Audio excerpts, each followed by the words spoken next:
Welcome everyone, good evening. My name is Rafał Jończyk and I'm a faculty member here at the Faculty of English of Adam Mickiewicz University. First of all, before I start this presentation, I would like to thank the organizers, that is the Dean of the Faculty of English, Professor Joanna Pawełczyk, and the co-organizers who are here with me, Dr. Katarzyna Jankowiak and Magister Benjamin Kłaniecki, and all the people behind the scenes working hard to make this event possible in this unusual setting. So today I would like to share with you some insight and some research on the topic that's particularly relevant these days, and even more so in the Polish context. And we'll talk about how stereotype threat may affect the creative performance of female engineering students. But I'd like to start with a little thought experiment. So let's imagine that we're all women, okay, for now. And we take a part in a little experiment that involves driving. So we like driving, we consider ourselves good drivers, okay? And we're asked to do the following by the experimenter. You're going to engage in a driving simulation task. So you can see that there's a simulator and you'll be, we're all driving. Follow the driving rules as close as possible. Okay, that's all we know.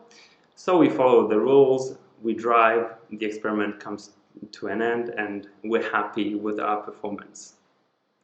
Now imagine that we take part in another experiment, or forget about the fact that we took part in the first one. Just imagine that instead of being given the previous instruction, you're being told the following. You're going to engage in a driving simulation task.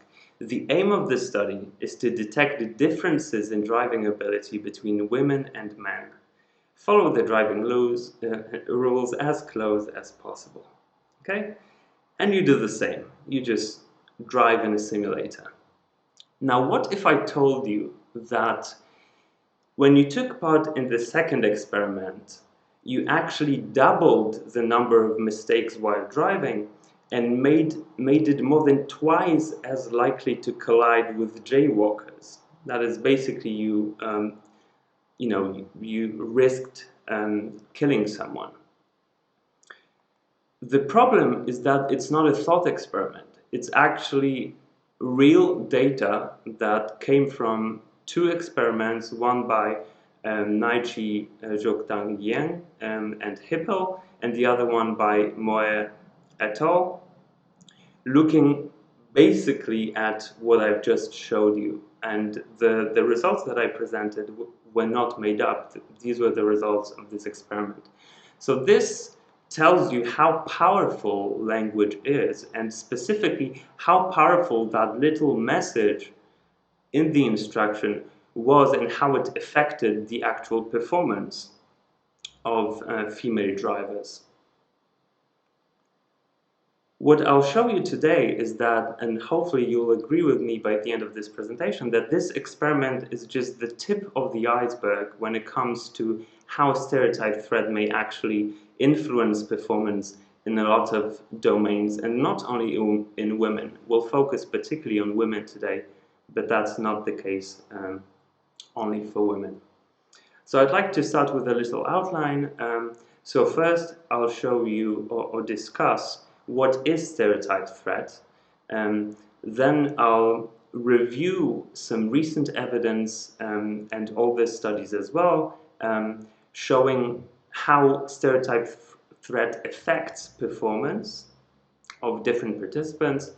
Then I'll proceed into the discussion of a study that I conducted not a long time ago, actually quite recently, that showed the impact of stereotype threat on creativity in female engineering students, looking at both behavioral responses, that is how at the quality of the ideas that the engineers generated, but also at the brain dynamics. So what happened in the brain when participants were generating ideas before and after stereotype threat. And finally, we'll reach some conclusions, and I'd like to share with you some of the implications. What can be done maybe to offset this situation in the future? That is, what could be done to offset stereotype threat, both when it comes to the society as a whole, but also to an individual. Okay, so let's start with stereotype threat, a little definition. So a stereotype threat is a situation in which there's a negative stereotype about a person's group. Coming back to the example of driving, a female is aware of the stereotype, the general stereotype that females are considered to be worse in driving than men. Okay, so that's the acknowledging the stereotype. That person is concerned about being judged or treated negatively based on this stereotype, and therefore this generates huge pressure to avoid confirming that stereotype. So essentially, coming back once again to the example of driving, you're trying to do your best not to confirm that stereotype. Okay, so that puts a lot of pressure on the actual performance, which in the end may not improve that performance, but actually undermine it. Okay, and it's enough to remind a person about a culturally heard stereotype to trigger that stereotype threat.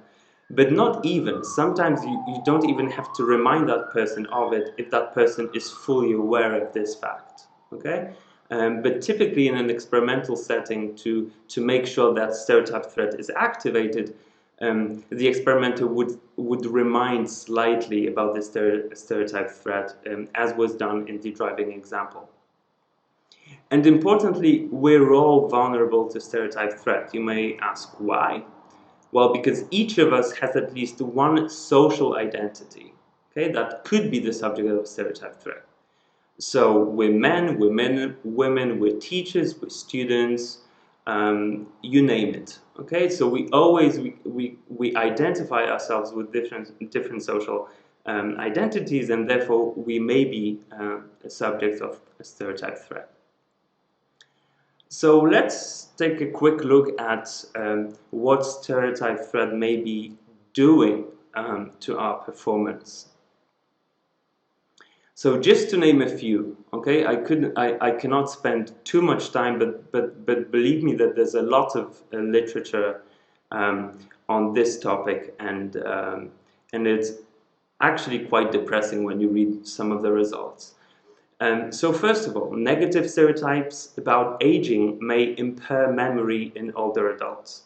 That has been repeatedly shown. I'm just presenting one study. I selected one of the recent ones, but this is the case particularly so when you focus on the cognitive aspects and cognitive performance, not so much about the movements, okay, or kinesthetic performance, but when you focus on cognitive performance like memory, then older adults tend to show a worse performance when stereotyped.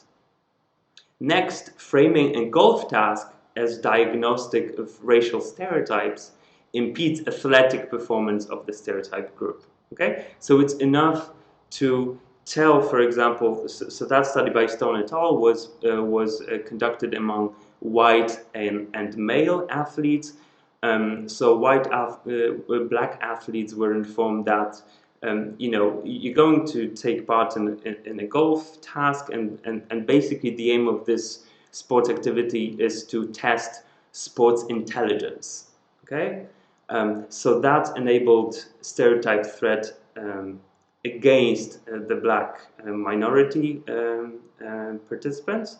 However, when that same task with white athletes was framed as testing the natural athletic ability, then the white athletes performed worse. Why? Because there's a general stereotype that black athletes tend to have a greater natural ability towards athletic performance. And yet another example, stereotype threat undermines academic learning and performance. Okay, so the setting we're currently in, so that's very much contextualized, and that, you know, relates to us as academics. And that was found particularly in women and in minority populations.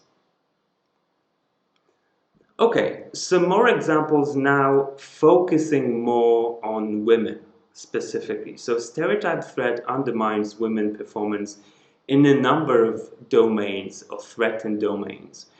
One of the early findings found that was the case for mathematics, so performance on mathematics. So women receive lower grades than predicted by their SAT scores, okay? Because they're aware of the fact that there's a stereotype that men in particular, you know, do better in maths, particularly advanced maths.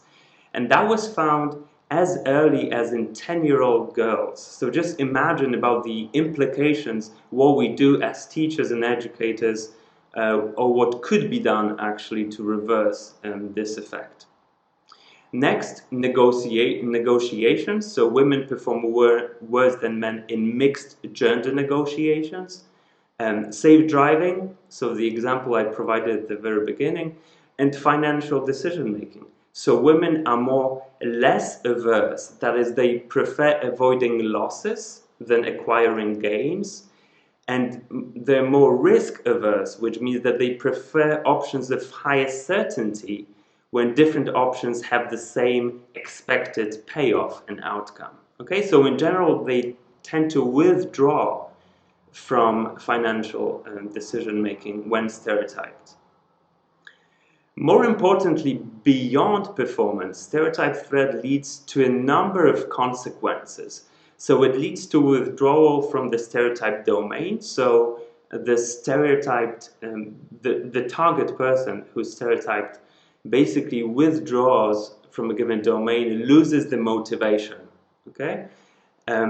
What's more, it's got long-term consequences for health and well-being, and this is serious. I didn't want to tap into it more specifically, which is why I presented you with a great reference, very recent reference, to take a look at that. But you know, it's got consequences for your blood pressure, for your sleep quality. So a number of factors when it comes to your health and well-being.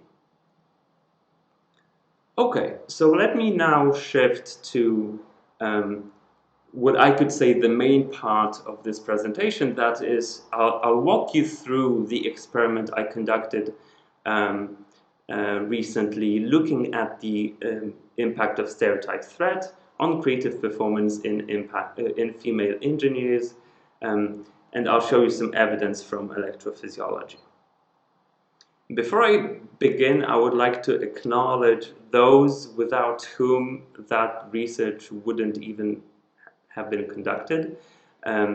So I would like to warmly thank Professor Janet van Hel, who was my mentor, my postdoc mentor when I spent some time at Penn State University, and the co-investigators on this particular project, that is Professor Gul E. Kremer from Iowa State University and Professor Zahed Siddiq from Oklahoma University.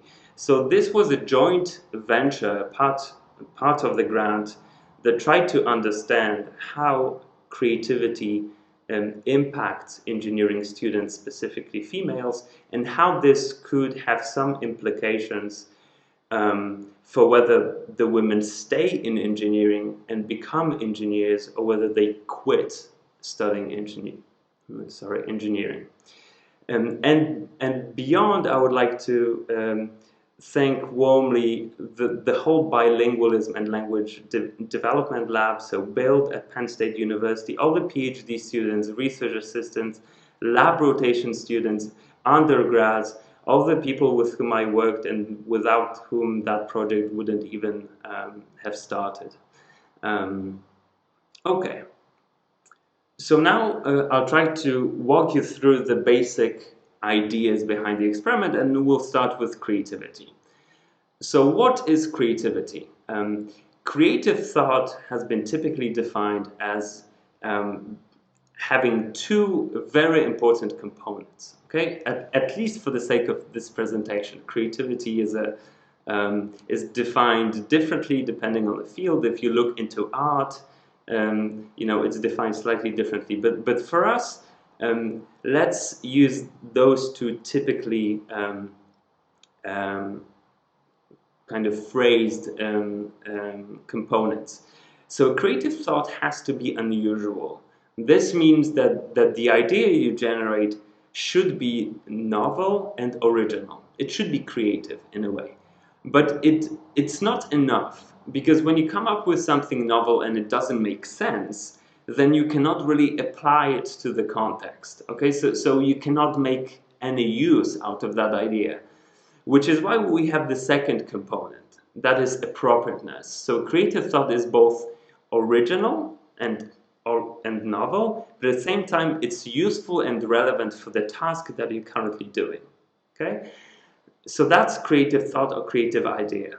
Now, one of the core operations, so the cognitive operations behind creativity, is conceptual expansion. And again, this is one of the few, but one of the most important ones. So what happens actually, what we think is happening when you have that creative idea coming to your head? So probably what's happening in your mind is that you're able to connect two quite distant concepts that were not connected before, and this connection enables something new to appear. Okay, sometimes this could explain the under the shower phenomenon. So you're under the shower, you're in a relaxed state, and suddenly your brain at the back is still working, okay, silently but still, trying to connect certain dots based on the experiences you had that day or the previous day. And this is what we think is happening, that the moment that you have two concepts, distant concepts, coming together, creating something new that makes sense, but at the same time it's novel, this is when the creative idea is coming to surface. Okay, but creativity also, there are two processes that underlie creativity. The divergent thinking that you may very often, we do it all the time probably at school, or, it's basically brainstorming, okay? So when you're being presented with a given problem, you ask to find, when you diverge, you're finding a number of solutions without judgment, okay? You just number a lot of solutions to that given problem, and then you need to converge. So you need to select one or two specific ideas that are the best ideas according to you, okay? So creativity entails both of these processes. In the past, researchers thought that creativity may be more about divergent thinking, so it's more about this brainstorming component. But now we know that convergent thinking, so finding one specific solution to a problem, is also not only implicated in creativity, but it's a very, very important step in creativity. Okay, how you could tap into creativity. There's a number of ways and a number of tasks that look into creative thinking. I decided to focus on two tasks that seem to be particularly relevant for this presentation, okay? And for the experiment that I'll be discussing shortly. So in one of the most popular tasks that focuses mainly on divergent thinking, so one of those most popular tasks is alternate uses task. In this task, imagine you're taking a part in another experiment today, and the experimenter tells you that you'll be viewing a number of objects throughout the experiment, just names of common everyday objects, and your task is to come up with unusual uses of those objects. Okay, and brick is the typical example.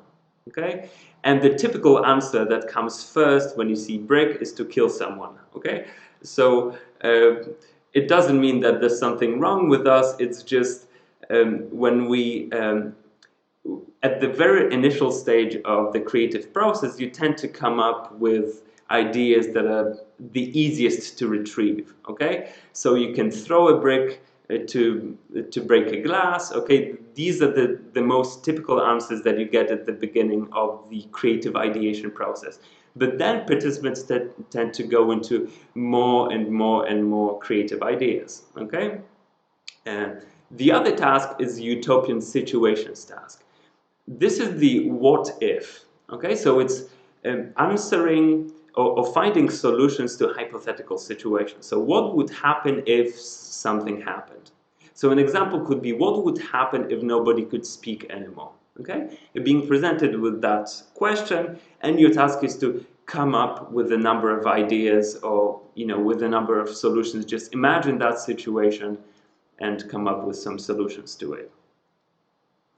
Okay, so I've presented, up until now, I discussed what creativity is, how to tap into creativity. So now I would like to present you with the rationale behind this study. So why did we perform that study in the first place? What was of our interest? Okay, what questions did we ask? So typically when you start researching a given topic, it probably starts with a problem. Okay, so something that you encountered and you would like to solve with your experiment. That was also the case for our experiment. So we knew that creativity is considered the key success ingredient for STEM professionals. Okay, so including engineering, computer science, maths. Okay, so creativity is very, very important. On the other hand, there's alarming evidence showing that there's persistent gender bias in the demographics of undergraduate engineering students that's been present for over 15 years, and that's US data that I'm providing you right now. Okay, so this is based on the data in the United States of America, with only 15 to 16% of engineering graduates being females. Okay, so you could ask why. Why is it the case that for some other fields, including maths, for example, that gender bias disappeared, but it's still persistent in engineering? So Seron et al. In 2017 provided two possible solutions to that question. So first of all, there is a lack of relatable role models in engineering, female role models. And second of all, the topic for today's presentation is that there seem to be a lot of negative stereotypes of women's abilities in STEM fields, but with a particular focus on engineering. Then there's a lot of research coming up showing that stereotype threat affects creative performance. So women tend to be perceived as less creative than men. Women are seen as less creative than men even when producing identical output. Okay, so even though they produce the same solutions to a given problem, they're still being perceived, outside of this context, they're still being perceived as less creative. And finally, women's ideas are evaluated as less creative or less ingenious than men's ideas. Okay, so linking this all together, we thought that maybe there are some negative stereotypes about female creativity in the engineering context, and so we wanted to test specifically in an experimental setting if stereotype threat could undermine creative performance of our female engineering students. So the research questions questions we asked ourselves before conducting that experiment: how creative thinking in female engineers is affected by feedback expressing negative stereotypes, which is equal to stereotype threat, and does stereotype threat alter the brain dynamics associated with creative thinking? Okay, so I'll explain in a second what do I mean by brain dynamics and why is it important in the context of this study. Okay, but before we go into this, I would like to make sure that that you understand the tool that we used for this experiment. Okay, so this will be a crash course, a quick course in neuroscience and EEG if you're not familiar with the tool. So EEG is an equipment that records voltage fluctuations at the scalp. So you can see a little picture. Actually, I'm on that picture wearing a kind of a swimming cap. It looks like a swimming cap with holes inside, and in those holes you place electrodes, and those electrodes are then connected with cables to an amplifier that you can see at the back of the chair, okay, on that picture. Now, you could think about this situation as playing an electric guitar, okay? If you want to rock the world and make the most beautiful tunes on an electric guitar, if you don't connect it to the amplifier, probably nobody would be able to listen to your amazing moves on the fret, okay? This is the same with neurons. So when neurons work under the skull creates a natural barrier, and we're not able to record what's happening under the skull if we don't amplify the signal from under the skull. So this is why we put those little electrodes, and the amplifier is supposed to amplify that signal so that we can read it and see it on the screen later on, as is the case with an electric guitar and an amplifier.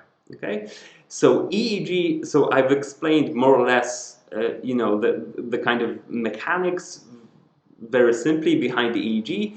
What's important is that EEG captures naturally occurring rhythmical patterns of brain activity, so-called brain oscillations. Okay, so brain is working at specific frequencies, and specific frequencies carry some important information. So you've probably heard about the fact that when we sleep, there are slow waves, okay, and not only, but there are slow waves that enable us, particularly in deep sleep, that enable the body to completely regenerate and restore some of those memories that we had and experiences, okay? So this is what I mean by brain oscillation or a specific frequency. So the EEG is characterized by those rhythmical patterns of certain frequencies like delta, theta, alpha, and I'll explain to you in a second on the next slide, what those frequencies mean and which frequency, most important, is critical for creative thinking, as we know today, at least, okay, based on science.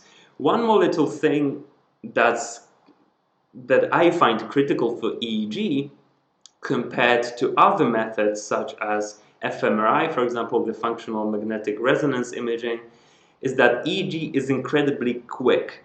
So it enables to track your cognitive processes and the neurons firing with 0 millisecond delay. Okay, so basically with EEG you're able to read the brain here at the present moment, okay, which is very important not only for creativity, it's important for language, for memory, and for other processes.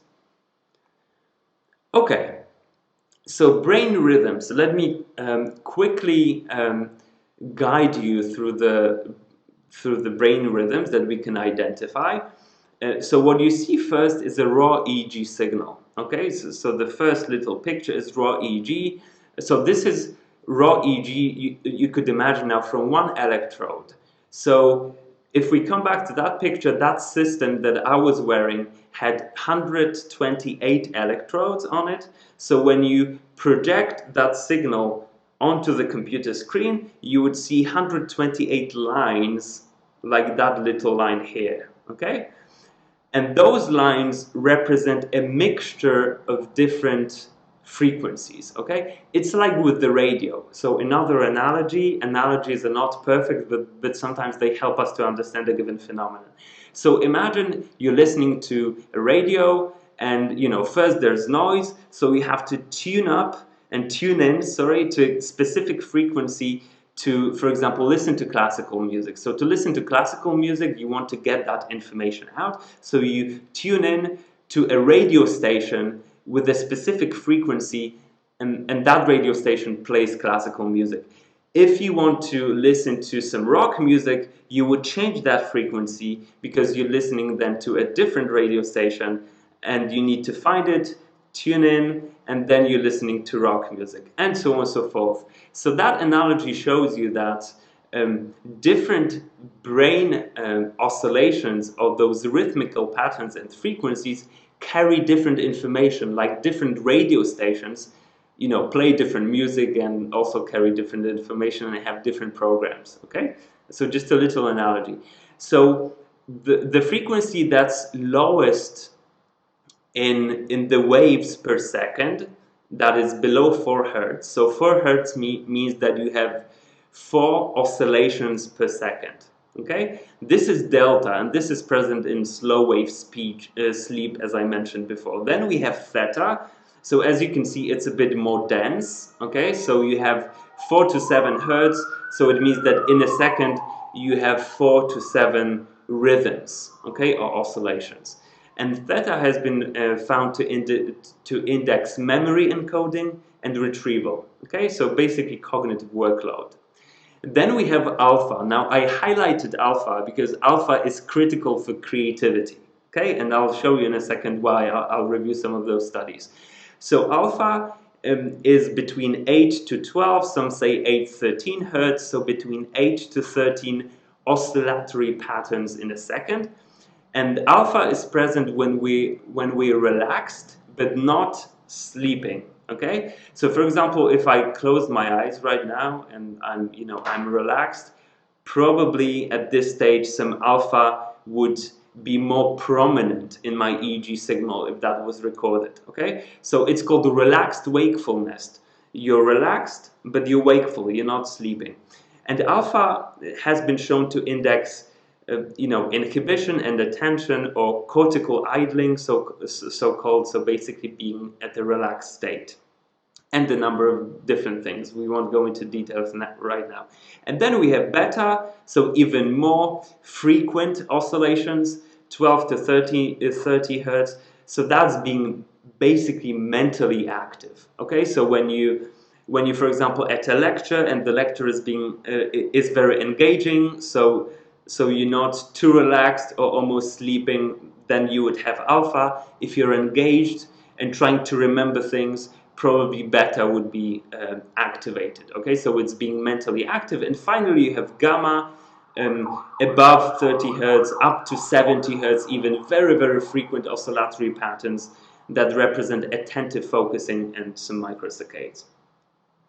Okay, all well and good, but in those experiments where we want to find what happens when a given participant has a creative idea, we need to relate, that time in the experiment when the participant had a creative idea and map it onto that signal, okay? Because otherwise we just have an ongoing signal and we don't know where certain events happened, okay? So we can see alpha, we can see delta, but we don't really know where in time on that recording, for example, a participant had a creative idea. Which is why now I'll show you very briefly something called event-related spectral perturbations, or event-related synchronization and desynchronization. So this means that what we do in those experiments is that we relate the raw EEG signal, and on that signal we map onto it certain events that happened in time. And then we're able to make a difference between the brain raw EEG signal when we're at rest, not doing any task, and compare it with the brain signal when we're engaged in a given task or when we come up with a creative idea. So by comparing this baseline or rest period with an event, so something that happened during the experiment, we're able to see, for example, if alpha increased when someone had a creative idea, or if it decreased, or maybe we had some beta increase or decrease. So this enables interpretation, basically, okay?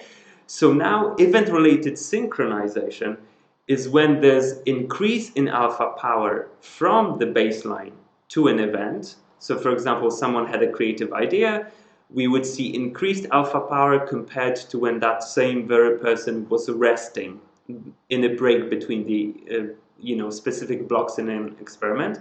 We could also see desynchronization, so the same thing, but it's a reduction in power of a given frequency from rest to baseline, from baseline to an event. So this means that during the baseline period, when we're not doing any task, we actually had more power in a given frequency than when doing a specific task. Okay, so again, I'm introducing this because it will be very important for the actual interpretation of the data. Okay, and now before we go into the study, I wanted to show you to review some of the findings that explain why alpha power is so critical for creativity. So increased EEG alpha power was found during creative ideation relative to rest in general. So when participants do or are engaged in experiments during which they're asked to come up with creative ideas, researchers see increase in alpha power on the EEG signal compared to rest. So when those participants don't do creative ideation and they're simply asked to rest their eyes or close their eyes for a second, okay, so you're basically resting. Then EEG alpha power increases for more original ideas. So not only does it increase for creative ideation or creativity in general, if you compare creative ideas that were generated in an experiment to less creative ideas, you have more alpha power for creative ideas. So this again tells us that there's something in that frequency, in those oscillatory patterns of the brain that may be critical for creativity. So how do we explain the mechanics behind it? So very recently, Benedek and Fink suggested that increased EEG alpha power during creative thinking may reflect greater internal attention demands required for more vivid imagination. In other words, when we're coming up with creative ideas, our attention shifts inward. Okay, so we don't attend to what's happening outside that much. We turn on the inner speech, for example. Okay, so we start thinking internally, and this allows the imagination to happen and to spark. Okay, and this boosts both creativity, but is reflected on the EEG signal as increased power in the alpha range, so 8 to 12 hertz. Okay. Sip of water. So now to the actual experiment. We asked 27 female engineers of different engineering majors to take part in that experiment. Okay, and all were native English speakers at a large American university. Now, all those participants were asked to perform the tasks that I already introduced. So the alternate uses task and the utopian situations task. Okay. So in the alternate uses task, they were asked to come up with original uses of such objects as a key or a brick or a pencil or a hanger. Okay, they had 8 objects in the AUT. In the UST, the utopian situations task, they also had 8 different scenarios. I'm providing 2 as examples. What would happen if buildings were made with organic materials? Okay, what will happen if nobody could speak anymore? So the example I've already provided. And this is the task procedure. Now I'm showing you this to kind of, so that you could imagine yourself being a participant in that experiment, okay? So, you're given the instruction, and then what you see on the screen is the stimulus, so the stim being presented on the screen, for example, a brick. It's being presented for 3 to 4 seconds, enough for you to memorize it and remember, the item. And then you see the question mark. When you see the question mark, you're asked to think silently, okay, in your head about creative ideas, unusual uses of that object. Okay, for example, a brick. And now when an idea comes to your head, you're asked to press a button on the so-called response box that's visualized on that image. So the participants press the button, and when they press the button, what we saw on the EEG signal was a little code. And that code told us, okay, at that specific time in the recording, the participants said that they had an idea. Okay, they saw the microphone, which meant, you know, vocalize the idea, so that we ensured that they had some idea and didn't make it up. And then they pressed the button again to confirm that they finished speaking, and they saw the question mark again to come up with yet another idea for that same object. Okay, they had an idea, again they pressed the button, vocalized it, confirmed they finished speaking, and went to another idea. That took 2 minutes for each stimulus. So they had 2 minutes to come up with ideas for a brick, or to come up with solutions to those hypothetical situations.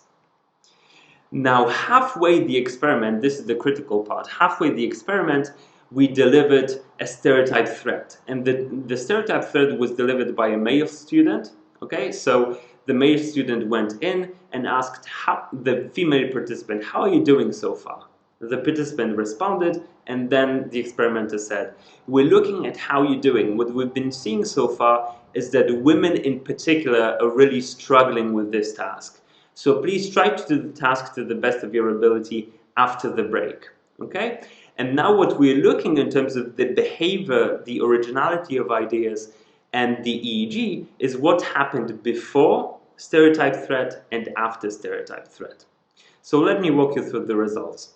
So when it comes to the behavioral results, that is the originality of ideas and the number of ideas generated, we found that there were slightly less original ideas after the threat. Okay, so the threat in a way reduced the originality of the ideas generated, but there was a greater number of ideas after the threat. Okay, so in a way, they basically female participants created more ideas, but those ideas were less original. Now, what does the research say about this finding? So idea originality in general increases as a function of time on task. So the more time you have in the experiment, the more original ideas you create. So this is not what we found here. So what we found here is that after the stereotype threat, which was delivered halfway the experiment, so the second part of the experiment was after stereotype threat, we found less original ideas. So in our experiment, the ideas did not become more original with time, and we think this could be possibly due to stereotype threat. When we look at the EEG results, we find that we found greater alpha power after threat, which is interesting. Okay, so you can see that on the third slide of graphics to the right. So the y-axis is frequency, so we can see that around 10 hertz, which is where the alpha happens, there's actually more power in the post-thread than the pre-thread when we subtract the alpha power from one condition and the other condition. Okay, so more alpha power after threat.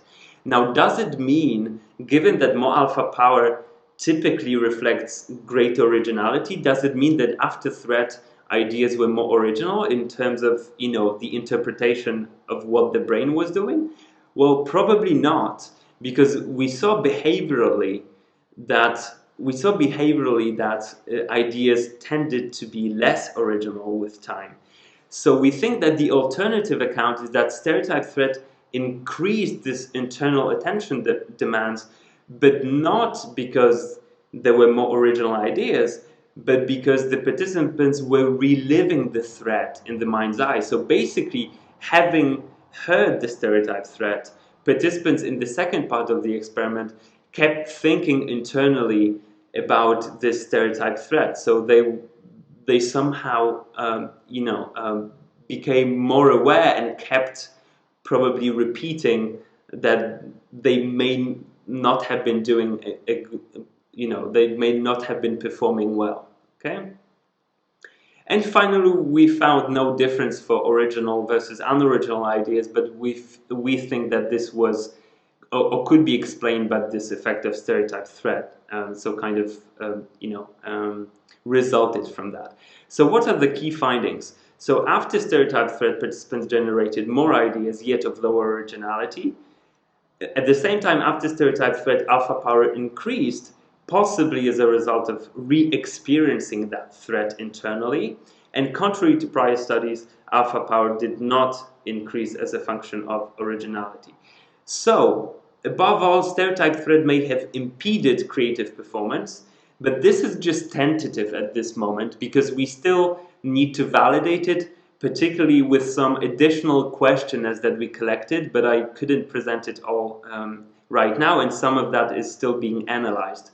So we actually asked participants whether they felt the stereotype threat, and we asked them to fill out the stereotype vulnerability scale, the Big Five inventory that correlates with creativity, and self-efficacy scale that also tells us a lot about how a given individual is sensitive to how well or how badly they perform in a given task. Okay, and since I'm running out of time, what are the possible implications? So first of all, policy. We need to create identity-safe environments, okay? And why is that? Because research shows that when we reduce stereotype threat, it unlocks the hidden potential of the stereotyped groups, promotes well-being, productivity, and efficiency, not only in a society, but also within a given institution, be it, for example, academia, okay?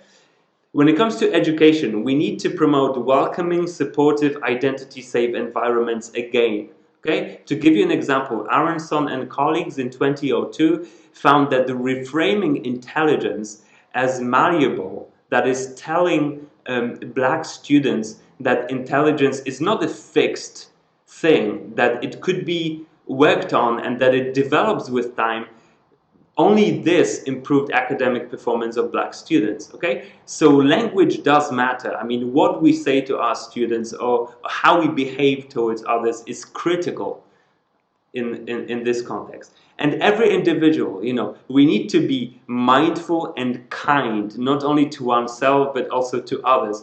We need to practice kindfulness, okay? So being kind and being mindful at the same time, that was suggested by a Buddhist monk, Ajahn Brahm.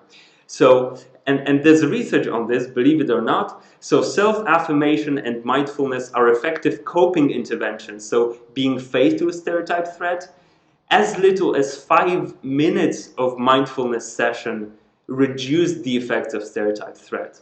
Okay? So I'll leave you with this. I think it's absolutely critical that we think about this specifically in this difficult and unusual context, not only because of the fact that we have pandemia.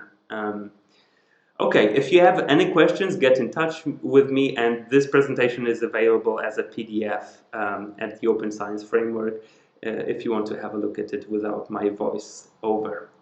Thank you so much and have a nice evening.